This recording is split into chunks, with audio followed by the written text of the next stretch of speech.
অভ্যন্তরীণ বিষয়ে নাক না গলাতে ভারতকে কড়া বার্তা বাংলাদেশের, বন্ধ করতে হবে অপপ্রচার। গণঅভ্যুত্থানের পর উচ্চ পর্যায়ের প্রথম বৈঠক।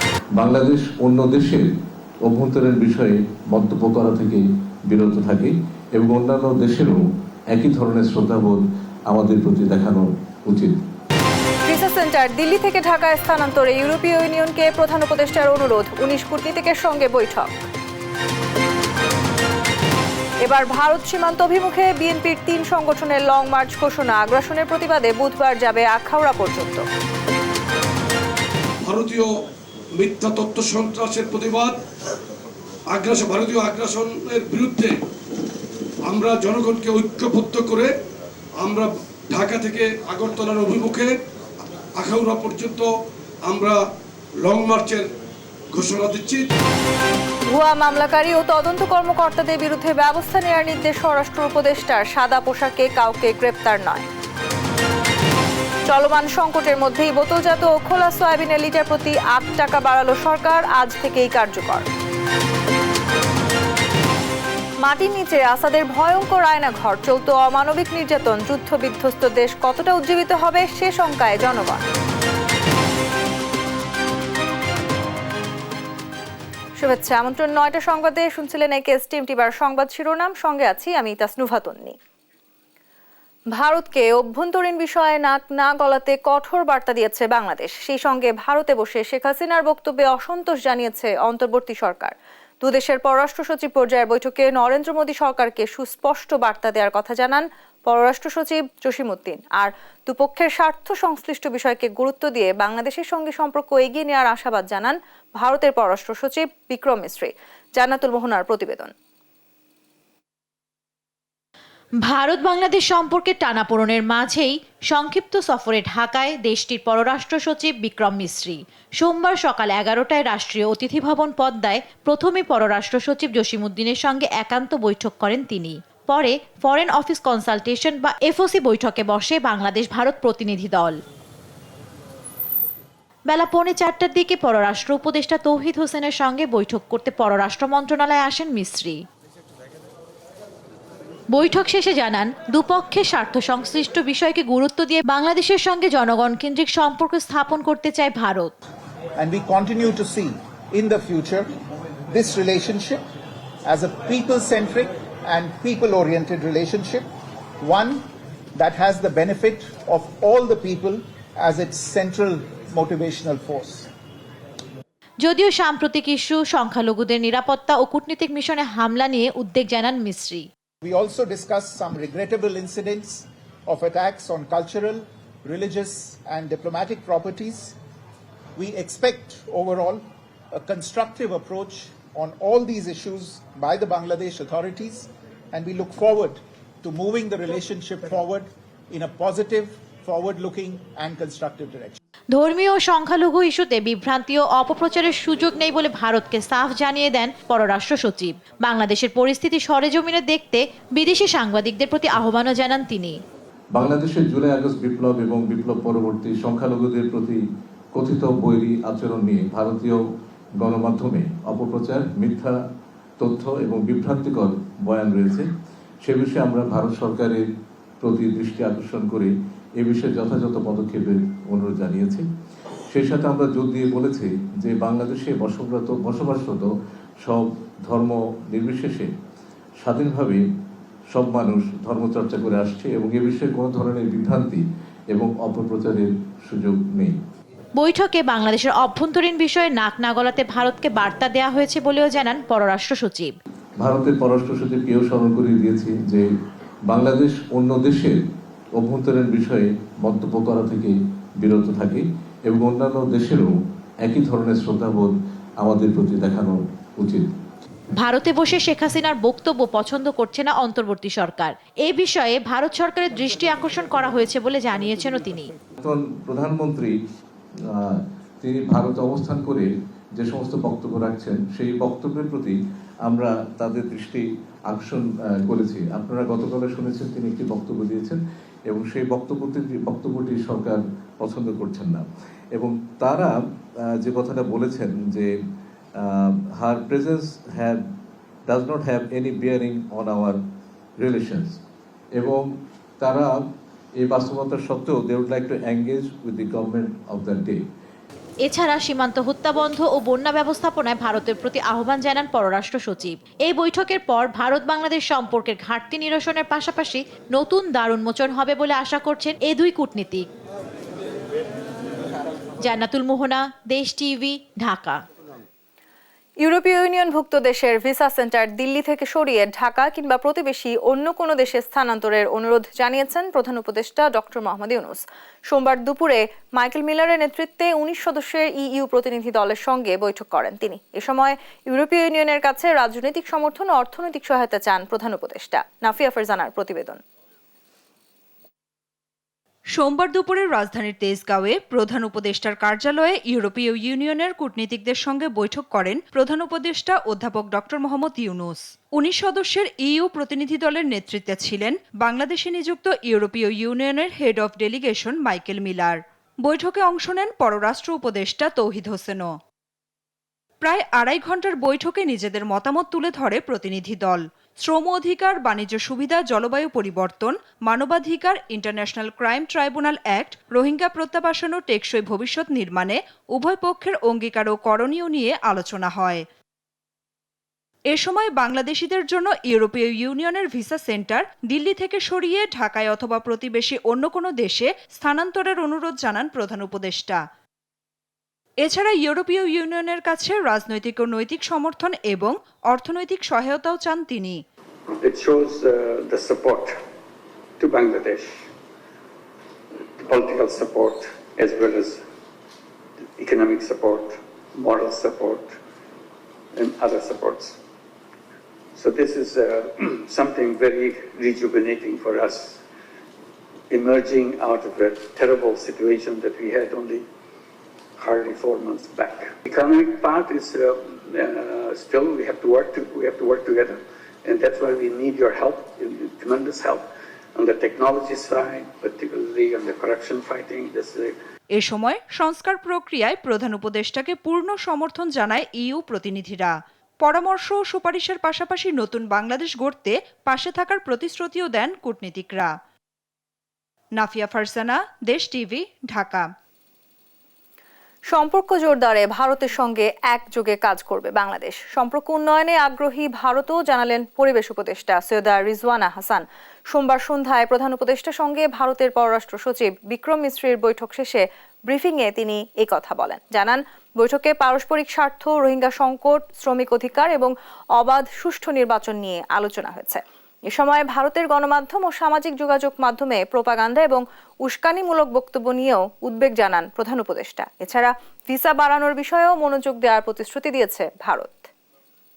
তারা এবং আমরা একমত হয়েছি যে আমাদের পারস্পরিক স্বার্থ সংশ্লিষ্ট আরও অনেক বিষয় আছে, যেমন জলবায়ু পরিবর্তন, সেগুলো আমাদের একসাথে কাজ করার অনেক সুযোগ রয়েছে। এবার নির্বাচনের প্রশ্নে আমরা স্পষ্ট অবস্থান বলেছি যে আমাদের নির্বাচন অবশ্যই ফ্রি হবে, আমাদের নির্বাচন অবশ্যই ফেয়ার হবে এবং একটা গণতান্ত্রিক দেশের দিকে যাত্রা শুরু করার জন্য বর্তমান সরকার বদ্ধপরিকর। ভারতীয় আগ্রাসনের বিরুদ্ধে আগরতলা অভিমুখে যৌথ লং মার্চের ঘোষণা দিয়েছেন বিএনপির 3 অঙ্গ সংগঠন ছাত্রদল, যুবদল ও স্বেচ্ছাসেবক দল। সোমবার সকালে রাজধানীর নয়াপল্টন বিএনপির কেন্দ্রীয় কার্যালয়ে এক সংবাদ সম্মেলনে নেতাকর্মীরা জানান, বুধবার নয়াপল্টন থেকে শুরু হবে এই লং মার্চ। অন্য অনুষ্ঠানে যোগ দিয়ে গয়েশ্বর চন্দ্র রায় বলেন, অন্তর্বর্তী সরকার নয়, দেশি বিদেশি ষড়যন্ত্র রুখতেই রাজনৈতিক দলগুলো ঐক্য করেছে। বিস্তারিত নিয়াজ মোর্শেদের প্রতিবেদনে। বাংলাদেশের দূতাবাসে হামলা, পতাকা অবমাননা, ভারতীয় মিডিয়ায় বাংলাদেশের বিরুদ্ধে তথ্য সন্ত্রাস ও দেশের অভ্যন্তরীণ বিষয়ে দিল্লির হস্তক্ষেপ বন্ধে রোববার বিএনপির 3 অঙ্গ সংগঠন পদযাত্রা করে স্মারকলিপি প্রদান করতে যায় বাংলাদেশে নিযুক্ত ভারতীয় হাই কমিশনারে। তবে রামপুরা পর্যন্ত যাওয়ার পরেই আটকে দেয় পুলিশ। পরে সংগঠনগুলোর একটি প্রতিনিধি দল স্মারকলিপি দেয় ভারতীয় হাই কমিশনে। তারই ধারাবাহিকতায় আবারও ভারতের আগরতলা অভিমুখে লং মার্চ করার ঘোষণা দেয় বিএনপির 3টি অঙ্গ সংগঠন। সোমবার সকালে নয়াপল্টনের কেন্দ্রীয় কার্যালয়ে এক সংবাদ সম্মেলনে অঙ্গ সংগঠনের নেতারা বলেন, বুধবার নয়াপল্টন থেকে সকাল 8টায় শুরু হবে এই লং মার্চ। ভারতীয় মিথ্যা তথ্য সন্ত্রাসের প্রতিবাদ, ভারতীয় আগ্রাসনের বিরুদ্ধে আমরা জনগণকে ঐক্যবদ্ধ করে আমরা ঢাকা থেকে আগরতলার অভিমুখে আখাউড়া পর্যন্ত আমরা লং মার্চের ঘোষণা দিচ্ছি। এদিকে প্রেস ক্লাবে একটি বইয়ের প্রকাশনা অনুষ্ঠানে অংশ নিয়ে বিএনপির স্থায়ী কমিটির সদস্য গয়েশ্বর চন্দ্র রায় বলেন, অন্তর্বর্তী সরকারের আহ্বানে নয়, রাজনৈতিক দলগুলো ঐক্য করেছে দেশবিরোধী ষড়যন্ত্র রুখতে। যে কাজটা করছে সেটা তারা নিজেদের পায়ে নিজে কুড়াল মারছে মাত্র। কারণ বাংলাদেশের মানুষের চেতনা, মনোভাব তারা যদি অ্যাসার্ট না করে, রিয়ালাইজ না করে, তাহলে ভারত বাংলাদেশের সম্পর্কটা হবে মুখামুখি, অথবা ষড়যন্ত্রকারীরা সুযোগ নেবে, তাই না? তো সেই জন্যই আজকে দেখেন এই যে নির্বাচন আমরা বলতে চাই, এত কিছু হচ্ছে, সবকিছু সরকার সামলাচ্ছে, প্রশাসন চালাচ্ছে, রাজনৈতিক দলগুলি সক্রিয়ভাবে এই ঐক্যকে ধরে রাখার জন্য তারা ধৈর্য ধারণ করছে।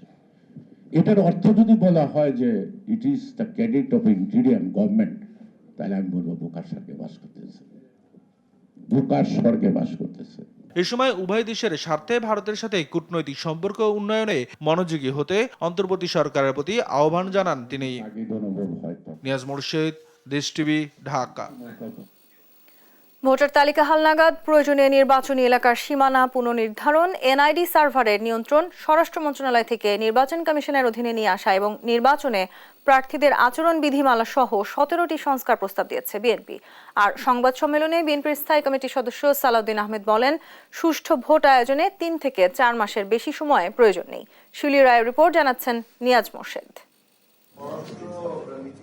সোমবার বিকেলে গুলশানে বিএনপি চেয়ারপারসন কার্যালয়ে বিএনপি গঠিত সংবিধান সংস্কার কমিটির সংবাদ সম্মেলন হয়। এ সময় সংস্কার প্রস্তাব উত্থাপন করেন বিএনপির স্থায়ী কমিটির সদস্য ডক্টর আব্দুল মঈন খান। বলেন, অগ্রাধিকার ভিত্তিতে নির্বাচন ব্যবস্থা ও সংবিধান সংস্কার জরুরি। আর 1-11-এর সময় ইচ্ছাকৃত পরিবর্তিত সীমানার পূর্ণ নির্ধারণ, বিবেচনা ও গণমাধ্যম কেমন আচরণ করবে নির্বাচনে, সে বিষয়ে সংস্কার প্রস্তাব সহ 17টি প্রস্তাব তুলে ধরে বিএনপি। প্রথম বিষয়টি ছিল নির্বাচন কমিশন গঠন সংক্রান্ত। এখানেও কিন্তু আমাদের একটি মতামত ছিল। তো আজকে আপনারা জানেন যে নির্বাচন কমিশন ইতিমধ্যে গঠিত হয়ে গিয়েছে। সরকার একটি বিষয় কিন্তু আমাদের সঙ্গে একমত হয়েছে, যে আমরা যেটা বলেছিলাম, এই বিষয়গুলো দেরি করলে কিন্তু সমস্যার সৃষ্টি হবে। এ সময় বিএনপির স্থায়ী কমিটির সদস্য সালাউদ্দিন আহমেদ বলেন, তত্ত্বাবধায়ক সরকার ব্যবস্থা থাকলে সুষ্ঠু নির্বাচন সম্ভব।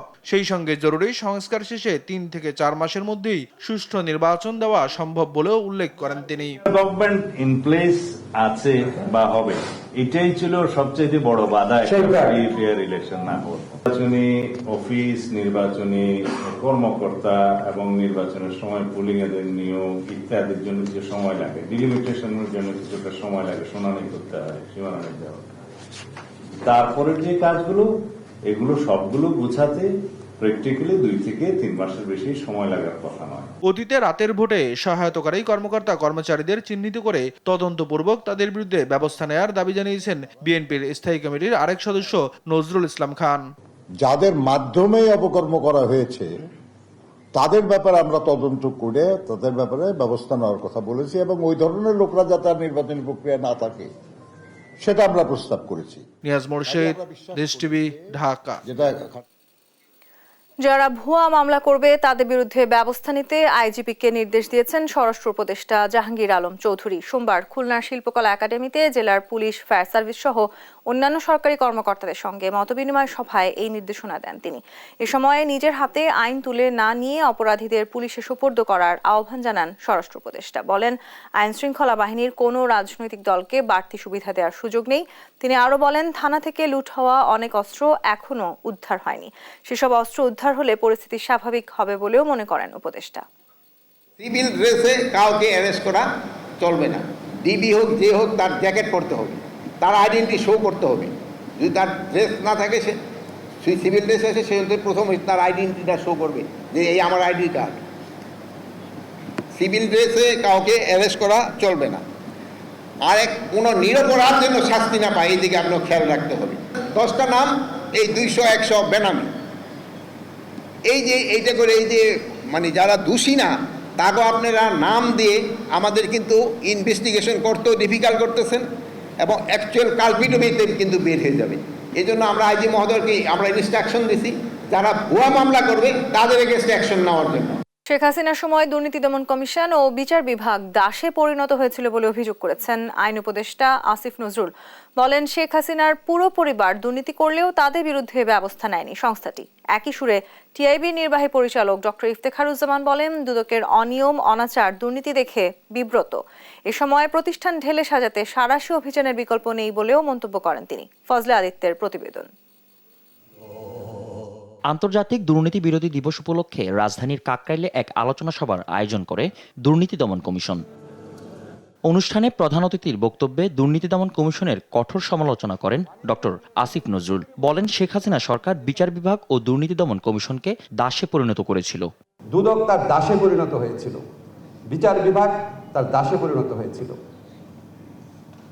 তো একটা দেশে এরকম একটা পরিস্থিতিতে আপনারা অনেকে কাজ করতে পারেন নাই, অনেক এক্সকিউজ দিতে পারেন, তার মধ্যেও কেউ কেউ কাজ করার চেষ্টা করেছেন। এখন তো সেই পরিবেশ নাই। এখন কি আপনাদেরকে কেউ বলে যে এই চোরের বিরুদ্ধে কেউ মামলা করে না? কেউ আপনাদের তদবির করেছে কোনোদিন? কোনো উপদেষ্টার থেকে ফোন পেয়েছেন? কেউ বলেছে আপনাদের? কেউ তো আপনাদের উপর কোনো রকম হস্তক্ষেপ করছে না। শেখ হাসিনার পুরো পরিবার দুর্নীতি করলেও ব্যবস্থা না নিয়ে দুদক মিথ্যা অভিযোগে খালেদা জিয়ার বিরুদ্ধে মামলা করে বলে জানান তিনি। দুদক তো ছিল, উচ্চ আদালত তো ছিল, কোনো বিচার হয়েছে? কিচ্ছু হয় নাই বিচার। বিচার কার হতো? খালেদা জিয়ার বিচার।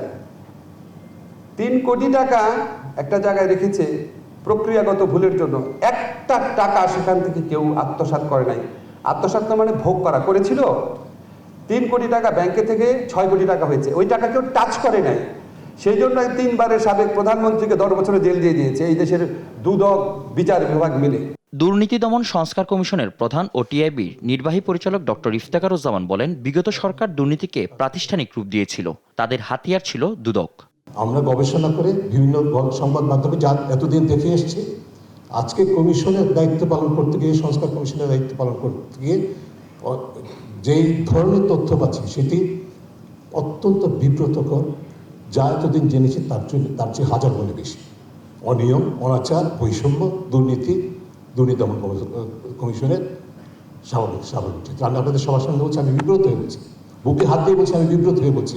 এই চিত্র আমার চোখের সামনে। আমাদের এই প্রতিষ্ঠানকে ঢেলে সাজানো সাঁড়াশি অভিযান ছাড়া কোনো উপায় নেই। দুর্নীতি বন্ধ বৈষম্য বিরোধী আন্দোলনের অন্যতম প্রধান ইস্যু ছিল জানিয়ে রাজনীতি ও আমলাতন্ত্রের ইতিবাচক পরিবর্তন দরকার বলেও জানান ডক্টর ইফতেখারুজ্জামান। ফজলে আদিত্য, দেশ টিভি, ঢাকা। সারা দেশের বাজারে চলমান সংকটের মধ্যে সয়াবিন তেলের দাম বাড়ানোর ঘোষণা দিয়েছে সরকার। বোতলজাত ও খোলা সয়াবিন তেলের দাম প্রতি লিটার 8 টাকা বাড়ানো হয়েছে। বিস্তারিত প্রতিবেদনে। সিন্ডিকেটের নজরে এবার সয়াবিন তেল। দাম বাড়ানোর উদ্দেশ্যেই তৈরি করা হয় কৃত্রিম সংকট, তাই বাজার থেকে উধাও বোতলজাত তেল। বেশ কিছুদিন ধরেই বোতলজাত সয়াবিনের সংকট দেখা দেয় বাজারে। কিছু দোকানে পাওয়া গেলেও কিনতে হতো বেশি দামে। অবশেষে ব্যবসায়ীদের তেলের দাম বাড়ানোর প্রস্তাবকেই গ্রহণ করল সরকার। সোমবার ব্যবসায়ীদের সঙ্গে বৈঠক শেষে সচিবালয়ে ভোজ্য তেলের দাম বাড়ানোর এ তথ্য জানান বাণিজ্য উপদেষ্টা শেখ বশির উদ্দিন। তিনি জানান, বোতলজাত সয়াবিন তেল প্রতি লিটার 8 টাকা বাড়িয়ে 175 টাকা নির্ধারণ করা হয়েছে। অন্যদিকে খোলা সয়াবিন তেল প্রতি লিটার 8 টাকা বাড়িয়ে 157 টাকা নির্ধারণ করা হয়েছে। এছাড়াও বাজারে 5 লিটারের প্রতি বোতল সয়াবিন তেল 860 টাকা আর 1 লিটার খোলা পাম তেলের দাম নির্ধারণ করা হয়েছে 157 টাকা। নতুন এ দাম কার্যকর হবে সোমবার থেকেই। আমরা ইন্টেনসিভ নেগোসিয়েশন করেছি এবং এই নেগোসিয়েশনের পরে আমরা একটা মূল্য স্থির করেছি। তো আজকে থেকে যেহেতু জিনিসটা কার্যকারী হবে, তো আশা করা যায়, এবং এটা যেহেতু আমরা বাস্তব ভিত্তিকভাবে নির্ণয় করেছি, সমস্ত কিছুকে বিশ্লেষণ করে অনুমানের উপরে ভিত্তি করে যে একটা মজুদ তৈরি হয়, আমরা আশা করি যে আমরা সমস্ত কিছু বাস্তব ভিত্তিকভাবে নির্ণয় করার ফলে এই অনুমান নির্ভর মজুদদারিটা আজকের থেকে ইনশাআল্লাহ বন্ধ হবে। তিনি আরো বলেন, আন্তর্জাতিক বাজারে দাম বৃদ্ধির কারণেই তৈরি হয়েছে সরবরাহ সংকট, আর এ সংকট কমাতেই ভোজ্য তেলের দাম বাড়ানো হয়েছে। নতুন নির্ধারিত মূল্যে সয়াবিন তেল বিক্রি এবং বাজারে ভোজ্য তেল সরবরাহ স্বাভাবিক রাখতে আশ্বাস দেয়া হয় মনিটরিং জোরদারের। নিউজ ডেস্ক, দেশ টিভি।